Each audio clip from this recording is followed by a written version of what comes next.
మొన్నటిదాకా New York mayor మందానికి విపరీతమైనటువంటి మద్దతు, ఘన విజయం సాధించడం అదంతా చూసాం. ఆ తర్వాతన బడా బడా కంపెనీలు మార్గాన్ స్టాన్లీ లాంటి వాళ్ళు కూడా అక్కడి నుంచి కంపెనీలు ఎత్తేయడం చూసాం. క్రమంగా అక్కడ మతపెచ్చ పెరిగిపోయి మతపరమైన భావోద్వేగాలు పెంచుకుంటూ అమెరికన్ లాగా కూడా చూడటానికి అంగీకరించినటువంటి మనస్తత్వం కలిగిన వాళ్ళు పెరిగిపోయినటువంటి దశలో ఇక న్యూయార్క్లో తిరుగుబాటు ప్రారంభమైందనుకుంటా.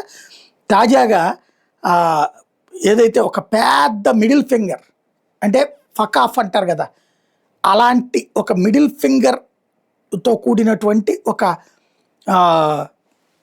చూడండి ఒక విగ్రహాన్ని న్యూయార్క్ మేయర్ ఆఫీస్ ఎదురుగుండా పెట్టుకొచ్చారు. ఇది మందాని వ్యతిరేకులు అయినటువంటి వాళ్ళు. మందానికి వ్యతిరేకంగా న్యూయార్క్ సిటీ హాల్ ఎదురుగుండానే ఇది పెట్టింది ఎవరంటే లెజెండరీ ఆర్టిస్ట్ స్కాట్లో బైడో.